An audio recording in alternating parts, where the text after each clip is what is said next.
الله الرحمن الرحيم الحمد لله رب العالمين بارئ الخلائق أجمعين والصلاة والسلام على أشرف الأنبياء والمرسلين شفيع المذنبين وحبيب قلوب الصادقين سيدنا ومولانا أبي القاسم محمد اللهم صل على محمد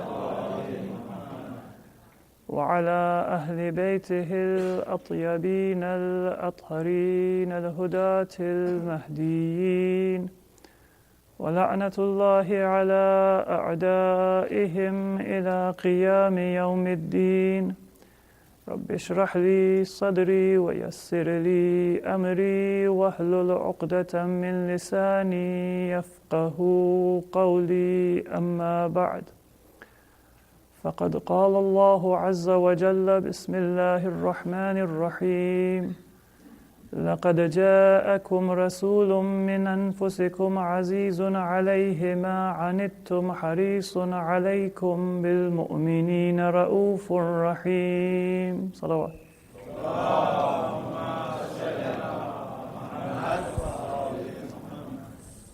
السلام عليكم ورحمة الله وبركاته.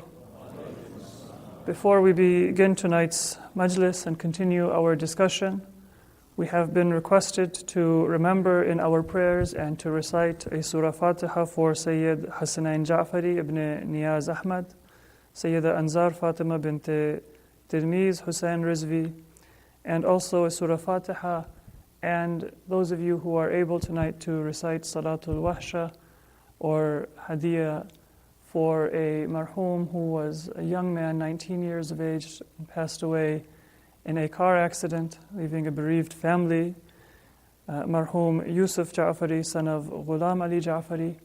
For all three of these marhumin, we pray to Allah to grant them a high rank in the hereafter in the company of Muhammad wa Ali Muhammad. And for the family of Marhum Yusuf Ja'fari, who just lost a beloved family member and son, we pray to Allah to grant them patience by remembering Muhammad wa Ali Muhammad and their sufferings. Please recite Surah Fatiha preceded by salawat.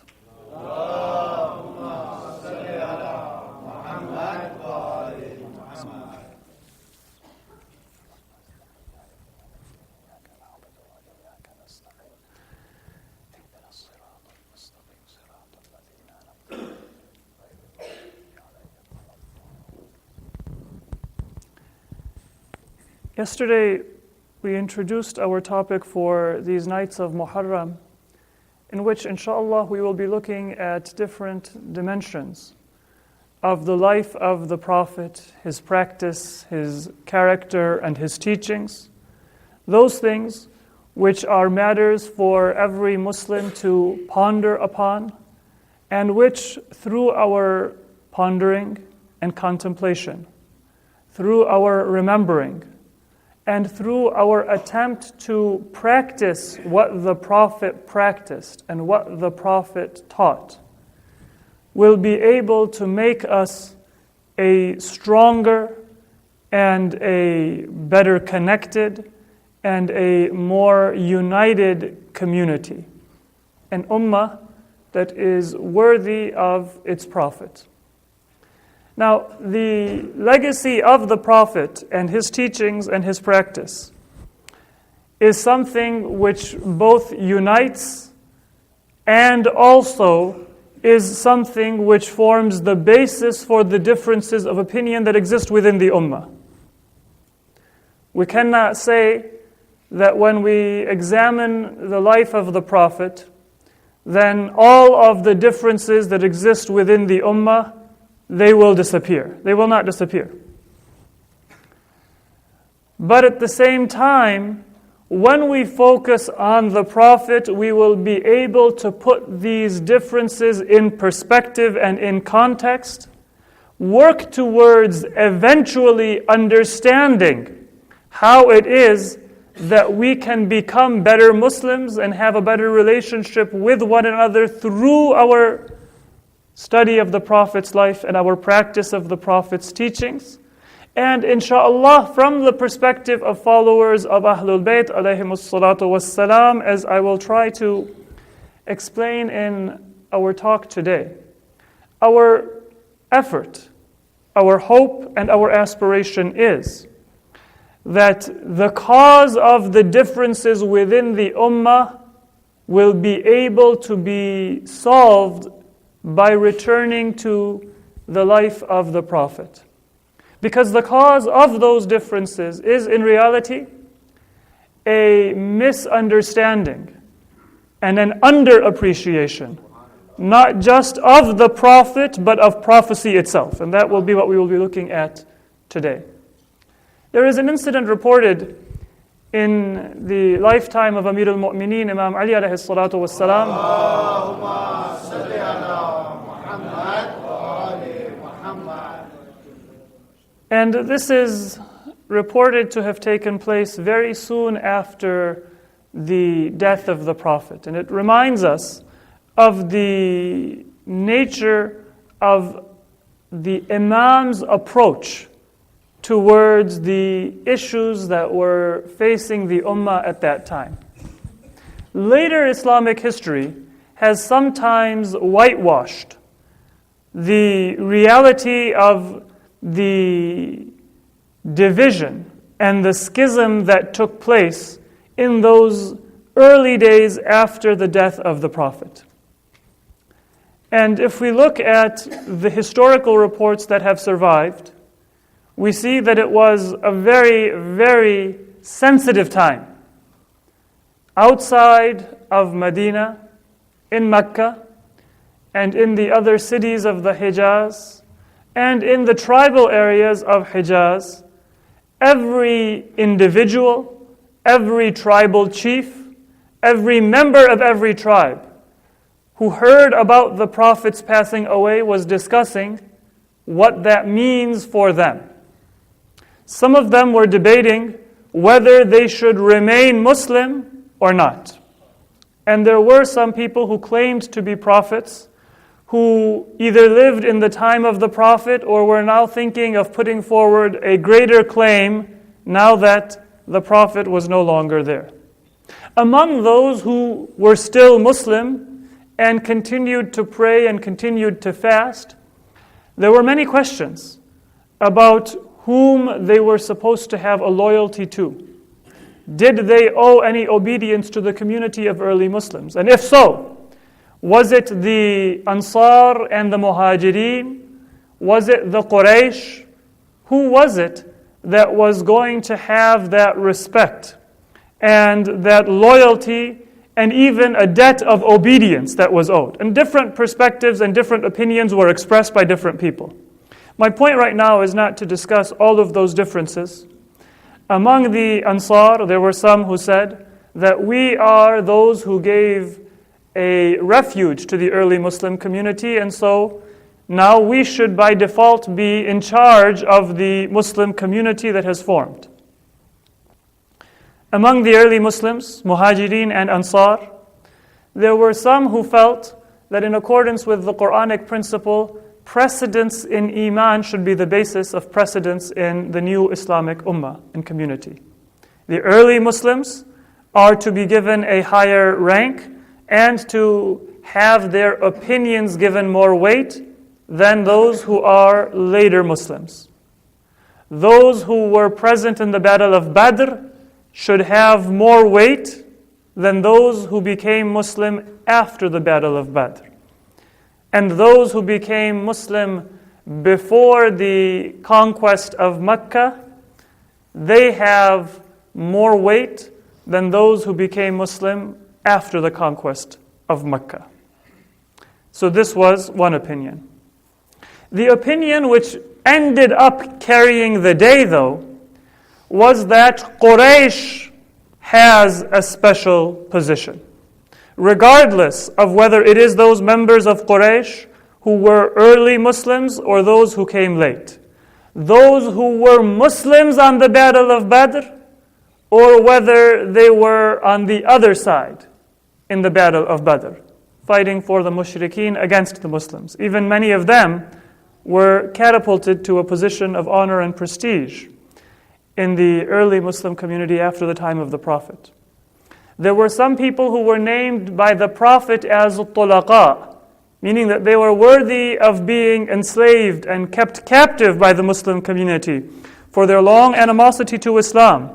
And then yet a short few years after the death of the Prophet, they were now governors, commanders of armies, and people whose advice was sought and listened to in deciding the affairs of the Muslim community. So this was a very radical change, something which perhaps has very few precedents in human history, in different civilizations and societies. And all of these things, they are preserved in history. Witnessing these events, it is said that a person from the people of the book, from the Bani Israel, came to the Muslim community, and Imam Ali alayhi salatu wasalam was present in that sitting. And please recite salawat.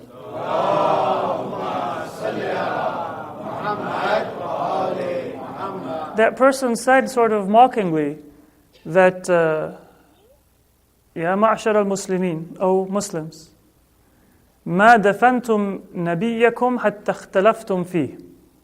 You have barely buried your prophet, and already you have differences and divisions about your prophet.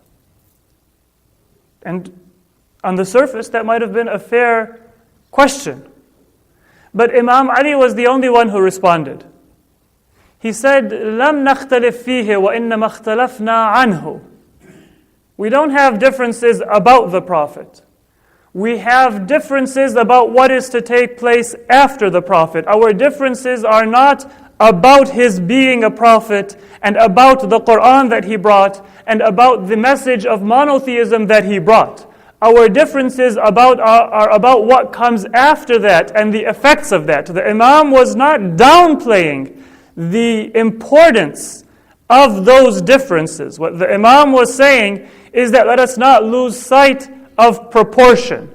If you look at the differences of Bani Israel, then between the different sects of Judaism and the different schools of thought within Islam, within Christianity, and among the Jews and Christians, they cannot agree on whether the Sharia of the prophets of Bani Israel is to be practiced or it has been abandoned altogether.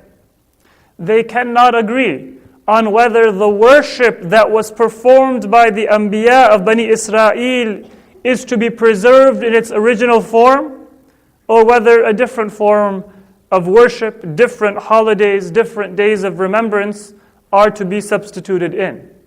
If you look at the divisions among the early Christian schools of thought, they couldn't agree about the nature of Jesus Christ and whether he was divine or whether he was human, and what was his relationship to Allah, who is the creator of heavens and the earth. All of these differences are very fundamental and very basic, and they prevent any form of discussion or unity or even forming a single community. And that is what we see throughout history, that in many cases they were not able to come together except in the face of an external enemy. Otherwise, there was very little basis for unity among them.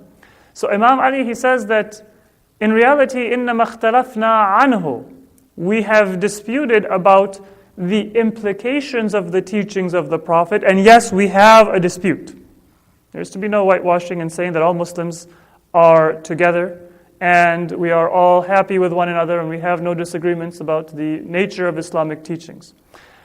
Then the Imam says, وَلَكِنْ أَنْتُمْ مَا جَفَّتْ أَقْدَامُكُمْ مِنَ الْبَحْرِ حَتَّى قُلْتُمْ لِنَبِيِّكُمْ اجْعَلُوا لَنَا إِلَهًا كَمَا لَهُمْ آلِهَةً.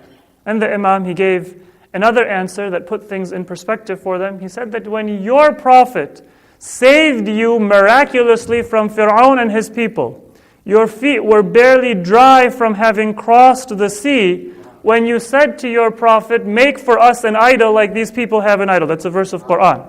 So the Imam says, don't think that the Muslim Ummah, it doesn't have a basis to be united with one another. Even those Muslims who have a deficient concept of Tawheed, they do recite Surah Tawheed, and they do believe that although they ascribe a body to Allah, although they ascribe hands and feet to Allah, they say لَيْسَ كَمِثْلِهِ شَيْءٍ, and it cannot be compared to anything within creation. That is a deficient concept of Tawheed. And our Imams spent many, many years and generations in bringing to people a more complete and a more profound understanding of what Tawheed is. But even that minimum standard that we have among Muslims who are not appreciating what Tawheed means, they understand لَيْسَ كَمِثْلِهِ شَيْءٍ. Allah is not a person, and Allah cannot be compared to a person. The same thing with regard to the Prophet. There are no Muslims who have denied the prophethood or the finality of the prophethood or the infallibility of the Prophet in conveying the message of Allah. There are no Muslims who have raised the Prophet to the level of divinity or Godhead. That is a very solid basis for us to now, as a Muslim community, appreciate what we have that binds us. The next step, though, is for us to understand what are some of the differences, where do they come from, and what is their context as well. Because all of what I have just said is not meant to say that all Muslims are on the same page. There were people who recited the Quran, and through their frequent reciting of Quran, all they saw in the world is that there are enemies and there are friends. The Khawarij were a group that first splintered away from the main body of Muslims. They fought the followers of the Imams, and they fought the followers of the Khulafa, and they fought one another, perhaps more than anything else. They recited the Quran, and their understanding of the Quran and their understanding of Islam and its teachings was what caused them to be a cancer in Islamic society. They caused the martyrdom of our first Imam, Amir al-Mu'mineen Ali ibn Abi Talib alayhi salatu wassalam, and did so much other damage as well. And those cancerous forms of Islam, they did survive even outside of the Khariji school of thought as well. So the point is that we need to understand and appreciate these differences in order to be able to move past them. I want to discuss a few examples today, and inshallah wrap up this part of our discussion. In the early days of Islam, the main cause, or one of the main causes of differences that existed among Muslims, was that people did not understand or appreciate what it means for the prophet to be a prophet of God. They did not really have that understanding that when a person has been chosen by Allah to be a prophet, it means that that person has been raised by Allah above the level of common humanity so that they can serve as a role model for all people. Now they are not going to be seen as an individual. You are not going to understand them by looking at their tribe and their upbringing and their relatives. You're not going to understand them by looking at their literary background or their educational background. They have been taught and trained and purified by Allah.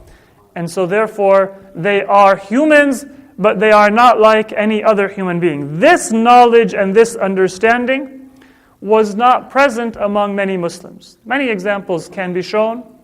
If you look at the narrations that Muslims have about the beginning of the Prophet's mission and his appointment as a prophet, there are some incidents which are attributed in history books that are unworthy of the Prophet. But I want to look at a few specific examples.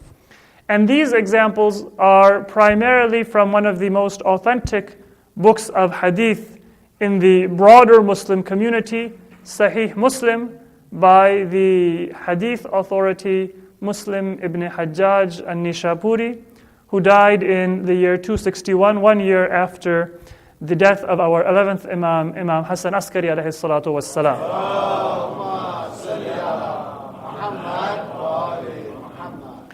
Now, my point is not to discuss where these ahadith came from. If they are attributed to a companion, are they authentic in their attribution to that companion? If they are attributed to a certain individual, did that person actually say these words? What did they mean by it? What did they believe? That is not the point right now. But we can see that there are a large number of ahadith.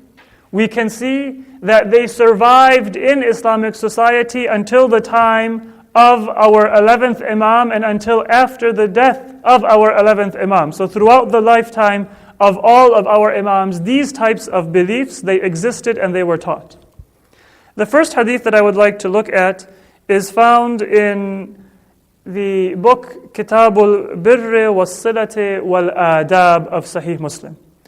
The book of goodness, doing good, and showing kindness to one another, and adab, etiquette. What manners should a Muslim have? And in this book, the ahadith, they mention how a believer should be in front of parents, children, community members. How should we behave?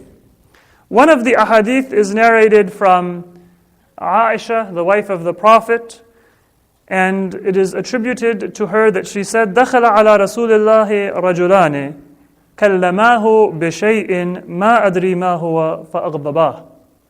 Two people, they came to the Prophet, and they spoke to the Prophet, and they were at a distance, so she says that I did not hear what they were saying. But I noticed that they made the Prophet angry. Something they said angered the Prophet, فَلَعَنَهُمَا وَسَبَّهُمَا. The Prophet did la'an, he imprecated against them, he cursed them, وَسَبَّهُمَا, and he spoke ill of them. He spoke in a deprecating way, in a way that brought them down. La'an and sab, both.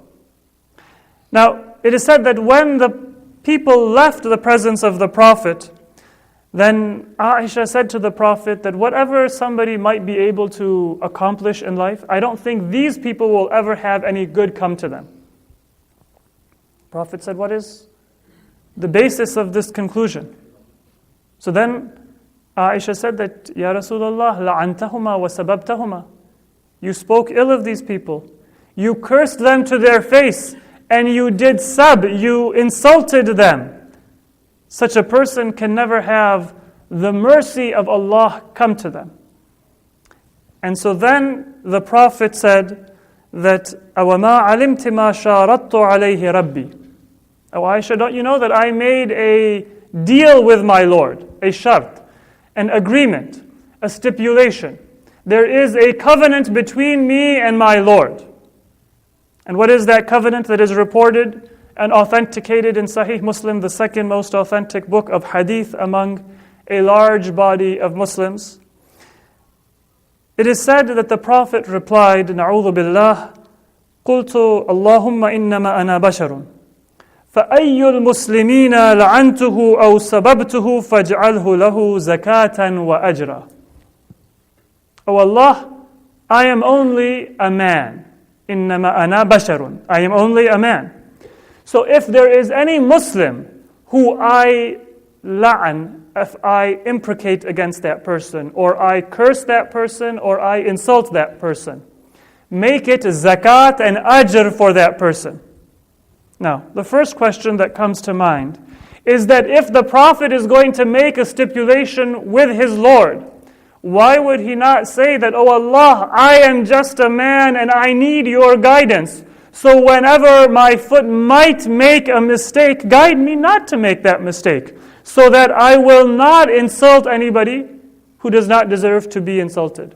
And I will not pray against anybody who does not deserve that curse or that imprecation or that prayer against them. If the Prophet is the one who is going to pray, then would he pray for guidance and for protection from mistake? Or would he pray for Allah that let me say the insult and then make it a source of blessings? That's the kind of thing that many of us do.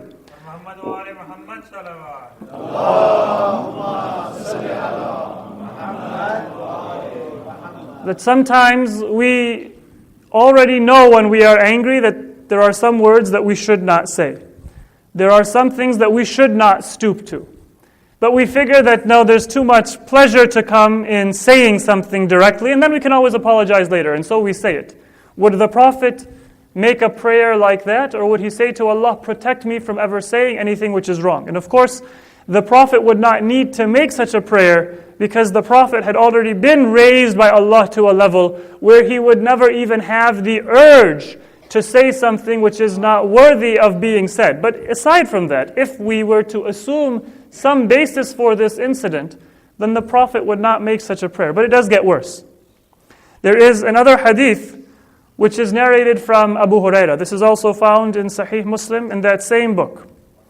Kitabul Birri was-Silati wal-Adab, the book that is to teach Muslims from the life of the Prophet how to do good, how to have silah, and how to have nice relationships with others, and how to develop etiquette. Abu Huraira says that the Prophet said to Allah, Allahumma inni attakhidhu indaka ahdan, lan tukhlifani. That, oh Allah, I make a covenant with you and I know that you will never undo my covenant. إنما أنا بشر فأي المؤمنين آذيته شتمته لعنته جلدته فاجعلها له صلاة وزكاة وقربة. The Prophet said that, oh Allah, there are Muslims whom I might bother and disturb. I might do adhiya, آذيته. I might do shatim. I might say bad words about them. I might curse them. I might insult them. Oh Allah, make that count as if they had done salat. Make it count as if they have given zakat. Make it something that will bring them closer to you. In other words, actions which if anybody were to witness them would make a person naturally say that if you have insulted me unjustly, then you can keep your prophethood and you can keep your revelation, because this is not something which I can learn from and which can make me a better Muslim. The Prophet is saying, let this be a source of guidance for that person. This is the hadith of Abu Huraira. And then please recite salawat.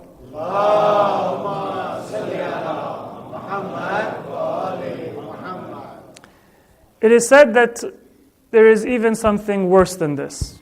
Anas ibn Malik narrates, and it's in the same section of Sahih Muslim, that there was a little orphan girl who was cared for by one of the women of Medina by the name of Ayman. An orphan girl is somebody who deserves mercy and compassion. That was the practice of the Prophet. That was the teachings of the Prophet and Ahlul Bayt alayhimus salatu wassalam. And we will talk about that later on today and in our coming nights.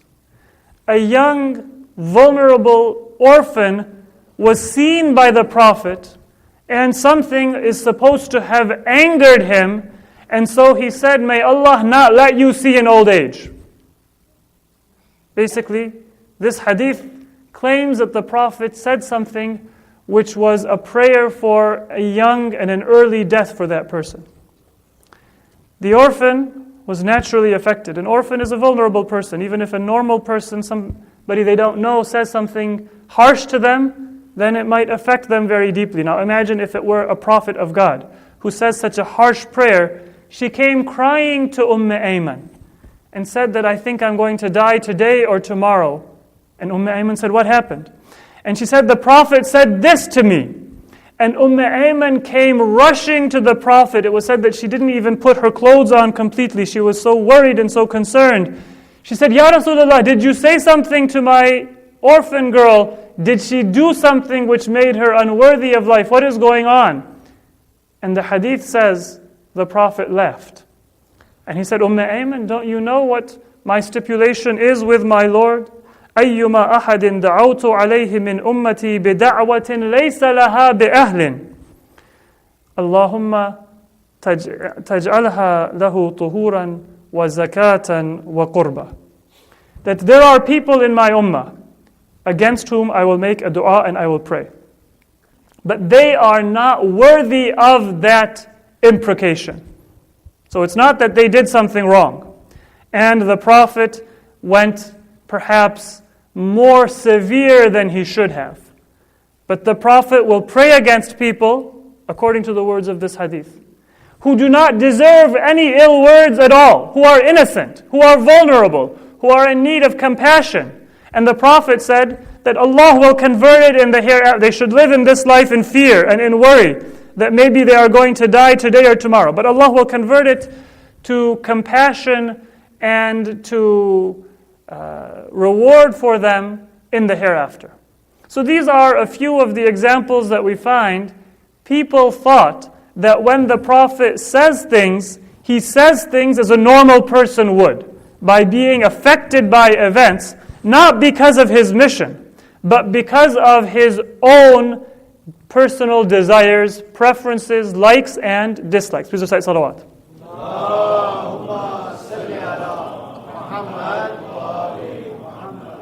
Now, why did this take place? This is an important point. We get a hint of why these ahadith were circulated in another incident. And this is from the son of Amr ibn al-As. You all know Amr ibn al-As. He was the right-hand man of Muawiyah. His son, Abdullah ibn Amr ibn al-As, was somebody who was known for his literacy and his scholarship. And he says that in Medina, when I used to hear anything from the Prophet, I used to immediately write it down. He did have some interest in narrating the ahadith of the Prophet. The hadith about Ammar ibn Yasir, where the Prophet said, Ya Ammar taqtuluka al-fi'atul baghiyah, that, O Ammar, you will be killed by a rebellious and an unjust group. Ma lahum wa li'ammar, yad'uhum ila al-jannah wa yad'unahum ila al-nar. That what is it between these people and Ammar? He calls them to paradise, and they are calling him towards the hellfire. These ahadith were narrated by Abdullah ibn Amr ibn al-As. But it's not because he was a good person. Don't think that he had some kind of a second birth and he became a friend of Ammar. Ammar ibn Yasir was one of those people who led the principled opposition to Uthman. And Uthman was somebody whom Amr ibn al-As had a grudge against, because Amr ibn al-As had conquered Egypt, but Uthman gave the governorship of Egypt to somebody else, his own relative, and took Amr ibn al-As away from that governorship. So Amr ibn al-As and Abdullah ibn Amr ibn al-As, they had a grudge against Uthman. They began narrating a hadith in favor of Ammar and against Uthman in order to be able to weaken the case of the caliph. Not for the sake of Allah, but because of the sake of that personal animosity. Later on in the Battle of Siffin, when Ammar ibn Yasir died a martyr's death in old age, fighting on the side of the truth, fighting on the side of Imam Ali alayhi salatu wasalam, Muawiyah came to Amr ibn al-As. He said, you are going to cause half of my soldiers to abandon me because of this hadith that you narrated. And Amr ibn al-As replied that I didn't know what was going to happen in the future. I thought it was going to serve my purpose. I didn't know that Allah has His own purposes. And this hadith would be a source for people to know who is right and who is wrong, even if they are confused about Amir al-Mu'mineen himself because of propaganda of his enemies. Please recite salawat. So this is a hadith from the son of Amr ibn al-As, Abdullah. He says that I used to write down everything that the Prophet said. Men from Quraysh came to me. They said, don't write down the words of the Prophet, because he sometimes speaks in happiness and he sometimes speaks in anger. So the impetus, the motivation, the beginning of this sentiment, it came from those people who were the recipient of those harsh words of the Prophet, in order to wash themselves of the stain of the Prophet's curse and imprecation. They said that we shouldn't even remember these things. First, they wanted to prevent people from even remembering what words the Prophet had said. But Amr, Abdullah, he said, I went to the Prophet and I said, should I do this or should I not? These prominent people, companions, men of Quraysh, they're telling me not to write down your words. And the Prophet said that, oh Abdullah, write whatever you hear coming from my mouth. because no word leaves my mouth except that it is based on a revelation of Allah subhanahu wa ta'ala. There is no personal and no public and no revelatory and no individual words that come from the mouth of the Prophet. So this incident, it gives us a little bit of a hint of where the motivation for these types of false teachings came from. Now, this is one point, keep that in mind. One other incident that I will mention very briefly, this is also reported in Sahih Muslim. It's reported in many other books considered authentic by the wide body of Muslims. And let me just tell you the name of the title of the chapter in which this hadith is found. It is Babu Wujub Imtithal Ma Qalahu Shar'an Duna Ma Dhakarahu Min Ma'ayish Ad-Dunya Ala Sabil Ar-Ra'i. That it is wajib to obey the Prophet if he says something shar'an, as a prophet. But if the Prophet gives an opinion, then you can ignore it. You don't have to give any weight to the opinions of the Prophet. The incident, as it is reported with slightly different wording, is that when the Prophet came to Medina, he saw that the people who would have their orchards of date palms, they would have to pollinate the trees in order to have a good fruit. And when the Prophet saw that, then he said, "Lo lam taf'aluhu la salah." If you didn't do this, then you would have better fruit. Don't go through all this trouble. The winds will pollinate, Allah will pollinate your trees. The hadith says that the people that year didn't do that extra effort, they didn't pollinate their trees. And because they didn't do so, then they didn't have any harvest. The Prophet said, "Why didn't you have a harvest this year?" They said, "Ya Rasulullah, we obeyed your command. We thought that Allah would give us many times more blessings than previous years." It turns out that we didn't have any harvest at all. And then the Prophet said to them, "Antum a'lamu bi amri dunyakum." You know better about your worldly affairs. Consult me about the affairs of the hereafter. Don't consult me about the affairs of this world. So this is the second incident. Now, when we mention these incidents, and I just took two incidents to give you a little bit of a background, but I gave you the references and you can find many other examples. We might think that this was because of a deliberate conspiracy or campaign against the Prophet.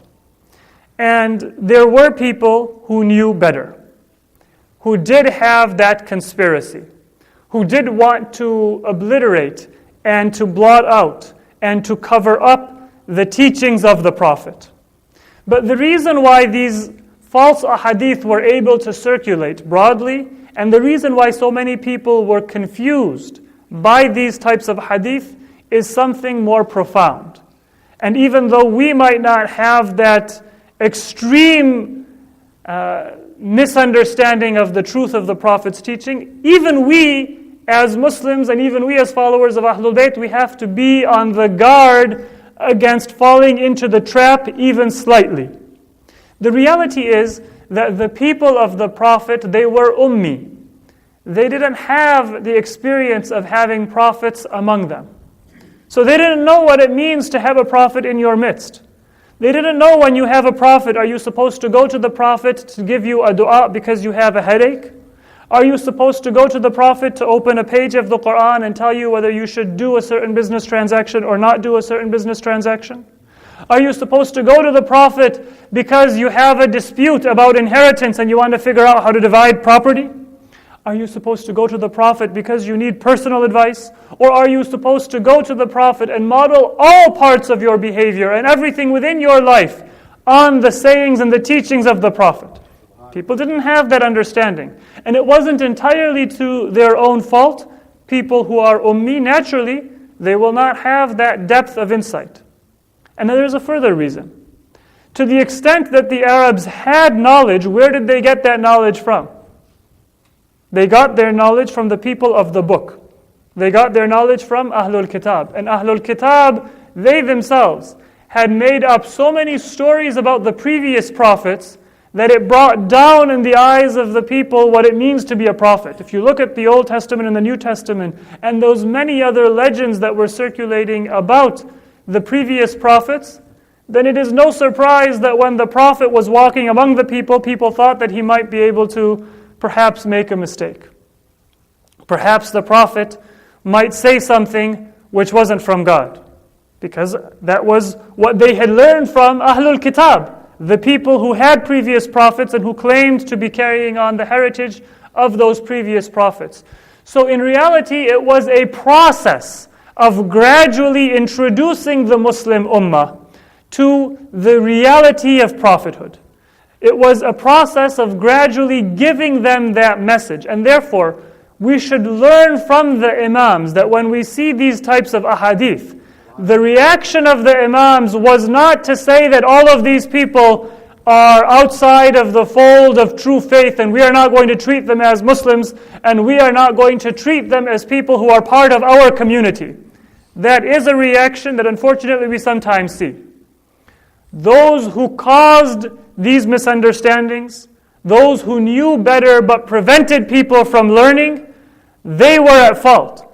But the vast body of the Muslims, they were sincere. They did not know any better, and it is our job to be able to introduce to people the greatness of the Prophet's teachings, the greatness of the Prophet's practice. The majority of the Muslims on an emotional level will be with you, because they do consider the Prophet to be perfect as a role model and as a guide and as a teacher. But because of these ahadith, their scholarship might lag behind their heart. And that is a challenge that we wish to help them overcome. Now, the result of this for ourselves and for our communities, and part of the problem that we also have to be aware of. This is something that I want to speak about and then move on with the discussion. Please recite salawat.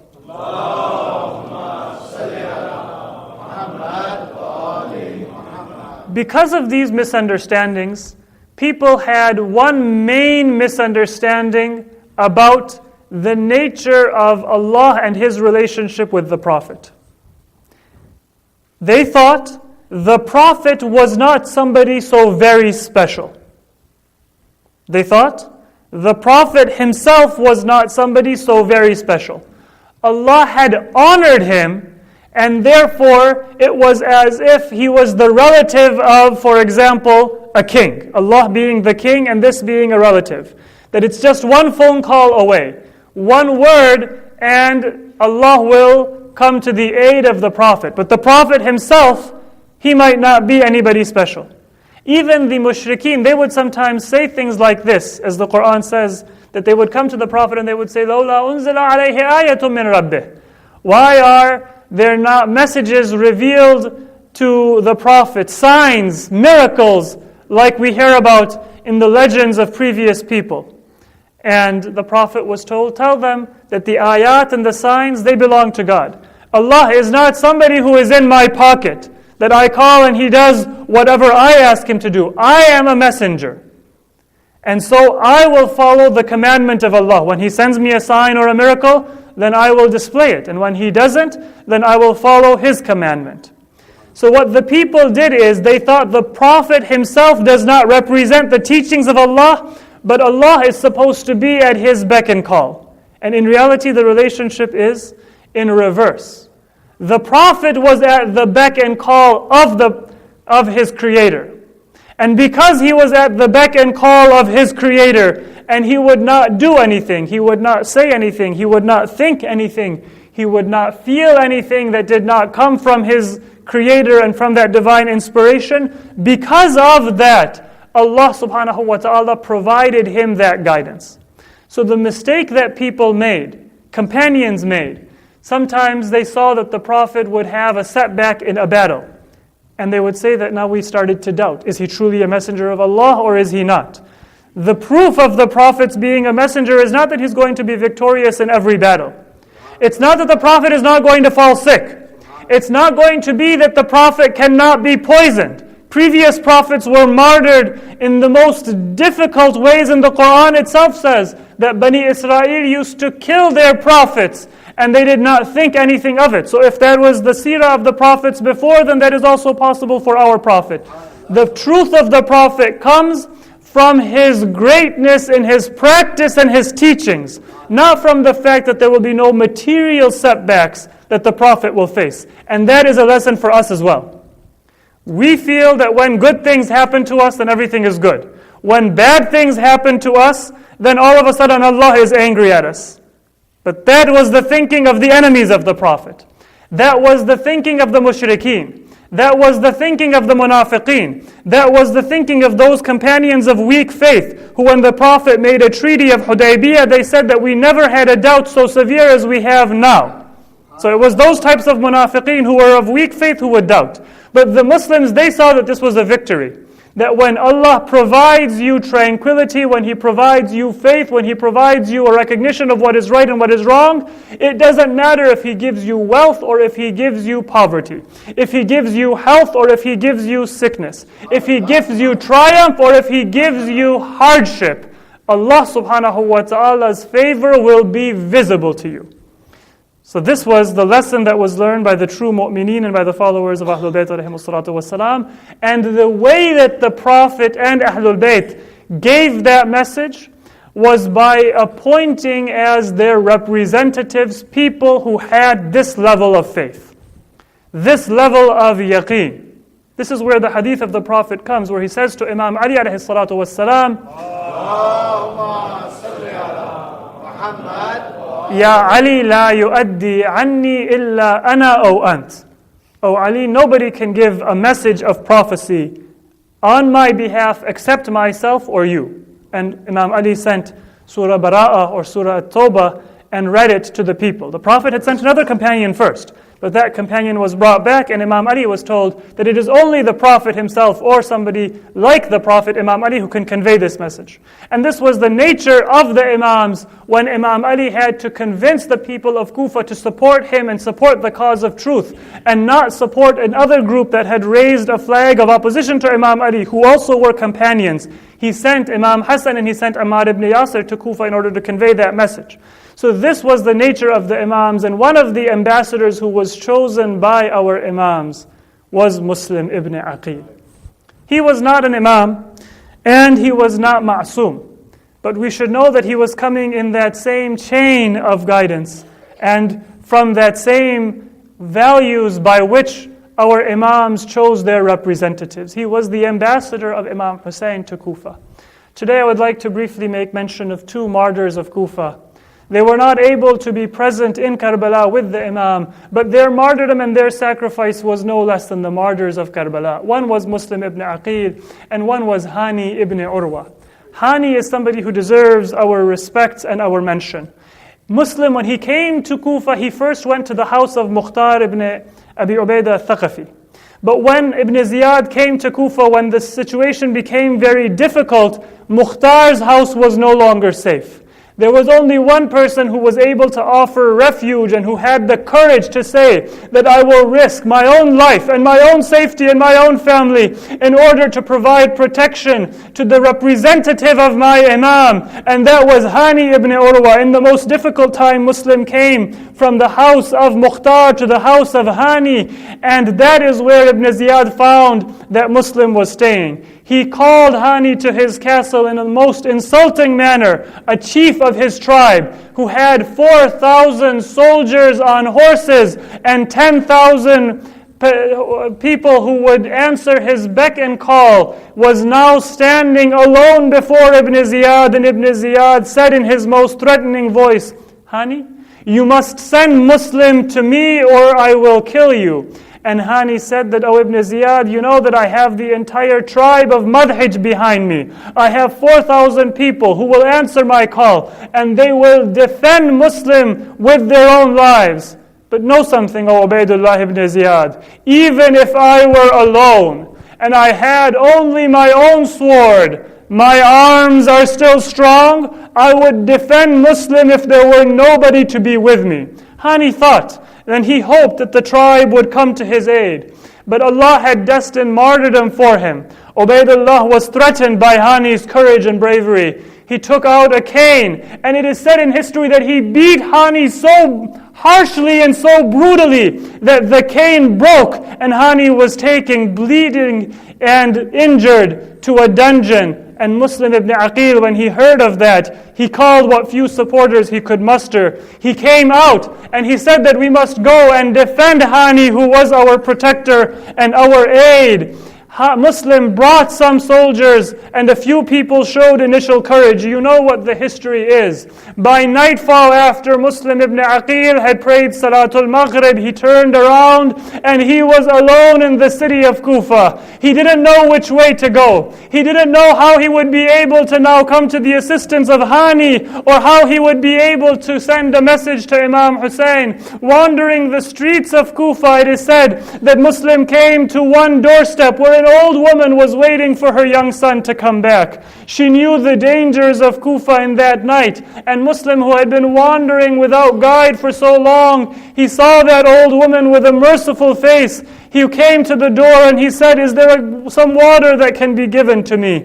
The woman brought some water to Muslim, and then Muslim ibn Aqil, he sat down at the doorstep. The lady said, "Why don't you go back to your own house?" And then Muslim said in a weak and trembling voice, "Tell me, O lady, what advice would you give to somebody who is not from this city, who is a traveler, who doesn't have family, and who is not even able to take care of his own sons who he brought with him in Kufa, but is trying to find the safety of his master who is coming?" Tawa knew that the Imam had sent an ambassador, and something clicked in her mind. She said, "Tell me, who are you?" He said, "I am from Banu Hashim." When she knew that this was Muslim ibn Aqil, the ambassador of the Imam, even though there was a price on his head, she invited him into her house. She gave him whatever care and assistance she could to the best of her ability. And then she left him alone for the night because she did not trust her own son. When she came at Fajr time to Muslim ibn Aqil's room to bring him water for wudu, she saw that he had not slept at all that night. She said that, "Why is it that you did not sleep at all? Was my accommodation and was my hospitality not sufficient for you?" Muslim said that, "I tried to lay down, but as soon as I closed my eyes, I saw my uncle Amir al-Mu'mineen standing before me.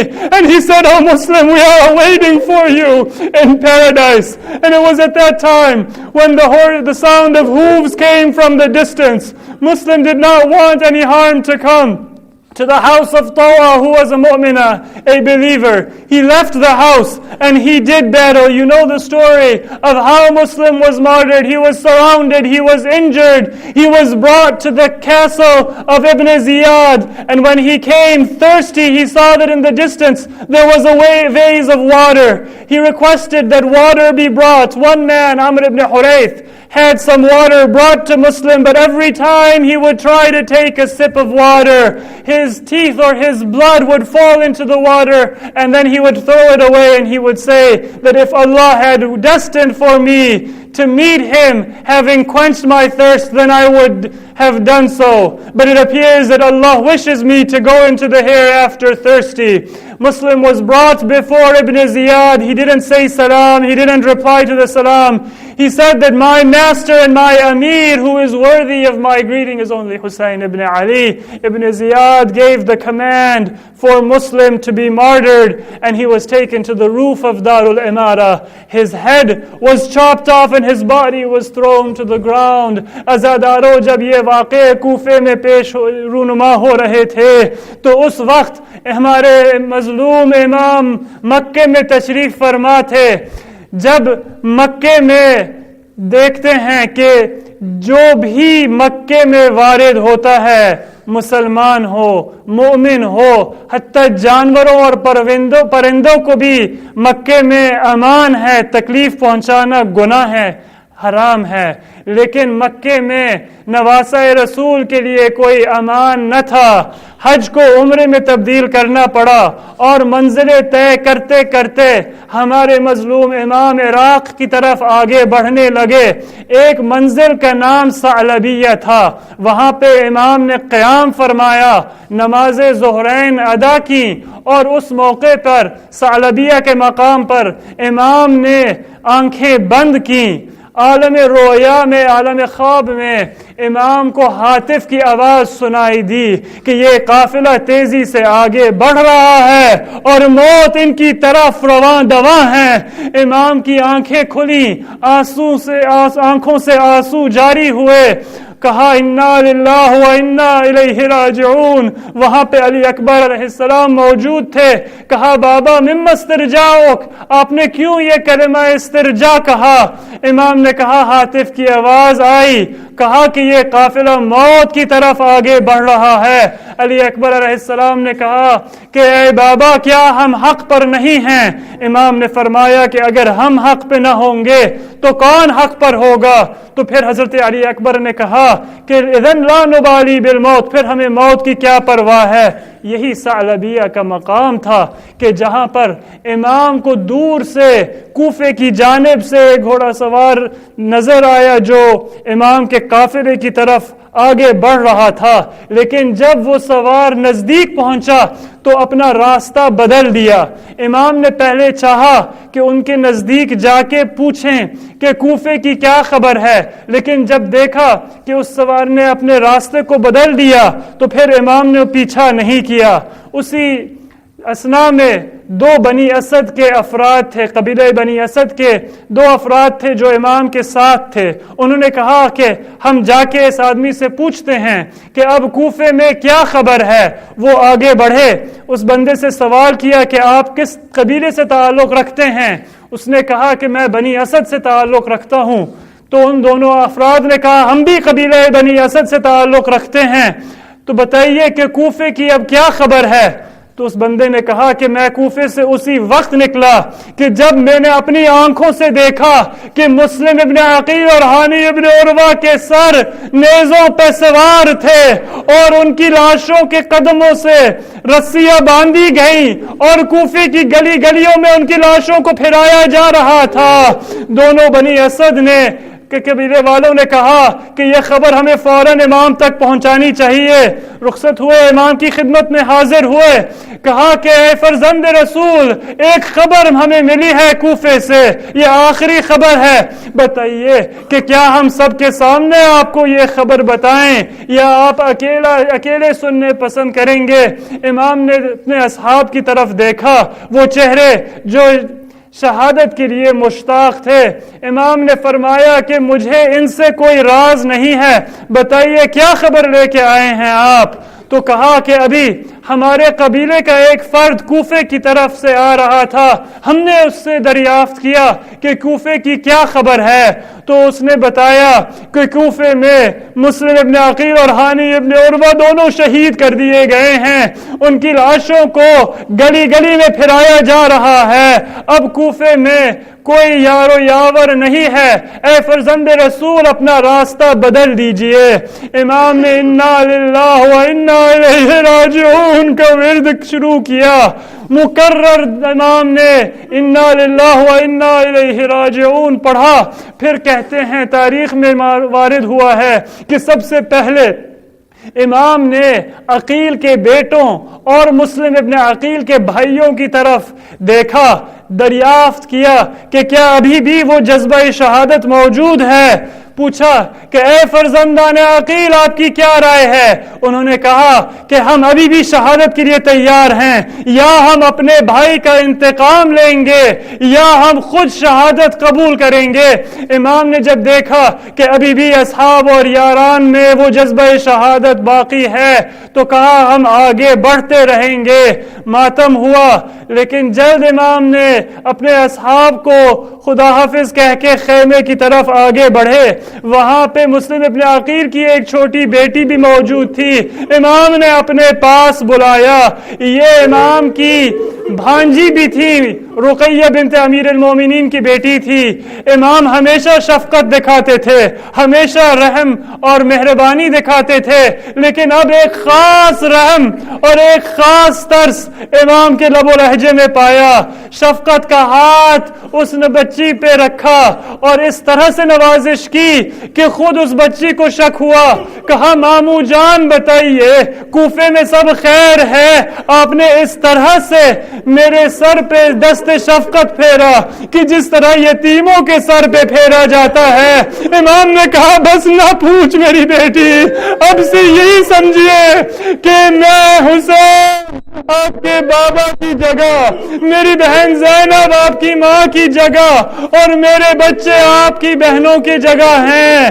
یہی منظر تھا عصر عاشور کو امام کی شہزادی اس منظر کو یاد کر کے اپنے بابا کو پکارتی تھی، اے بابا، جب مسلم ابن عقیل کی بیٹی یتیم ہوئی تو آپ نے اپنے پاس بلایا، دست شفقت اس کے سر پہ رکھا۔ اب بابا جب میں یتیم ہوئی تو کوئی یاور پاس نہ تھا، کوئی رحم کرنے والا نہ تھا۔ اشقیاء آگے بڑھے، سر پہ سے ردا چھینی، منہ پہ تماچے مارے، خیمے تک جلا دیے گئے۔ انا للہ و انا الیہ راجعون وسيعلم الذين ظلموا أي منقلب ينقلبون۔